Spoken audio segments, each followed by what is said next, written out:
بسم اللہ الرحمن الرحیم اللہم صل علی سیدنا محمد وعلی آل سیدنا محمد وبارک وسلم۔ عزیز ساتھیو السلام علیکم۔ سیرت انفو میں آج ایک نئے موضوع کے ساتھ پھر حاضر خدمت ہیں۔ آج کا ہمارا موضوع ہے غصے پر قابو پانے کا نبوی طریقہ۔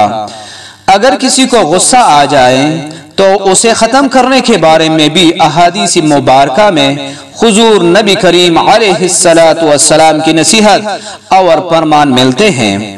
چنانچہ حضرت ابو ذر رضی اللہ تعالی عنہ سے مروی ہے کہ حضور نبی کریم علیہ السلام نے فرمایا، جب تم میں سے کسی کو کھڑے ہونے کی حالت میں غصہ آئے تو بیٹھ جائے، اس تدبیر سے غصہ ختم ہو گیا تو ٹھیک، ورنہ لیٹ جائے۔ حضرت عطیہ بن عروہ رضی اللہ تعالی عنہ فرماتے ہیں کہ حضور نبی کریم علیہ السلام نے فرمایا، غصہ شیطانی اثر کا نتیجہ ہے، اور شیطان آگ سے پیدا کیا گیا، اور آگ صرف پانی سے بجھتی ہے، تو جس کو غصہ آئے اسے چاہیے کہ وضو کرے۔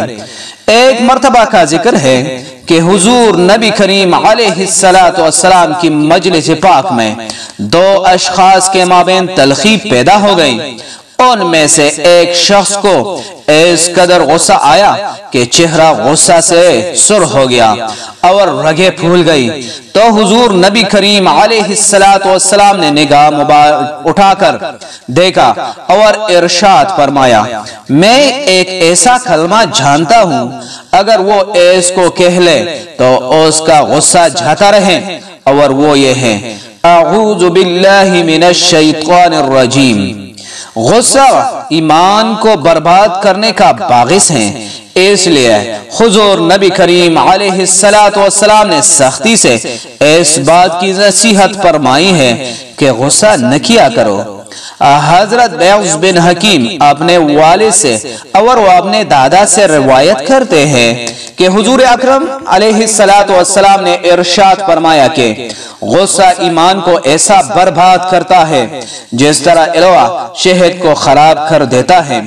حضرت معاذ بن انس رضی اللہ تعالی عنہ سے مروی ہے کہ حضور نبی کریم علیہ السلام نے ارشاد فرمایا، جو شخص غصہ نکالنے پر قدرت رکھنے کے باوجود اسے ضبط کر لے تو قیامت کے دن اللہ تعالی تمام مخلوق کے سامنے بلا کر اسے اختیار دے گا کہ موٹی آنکھوں والی جس خور کو چاہے پسند کر لے۔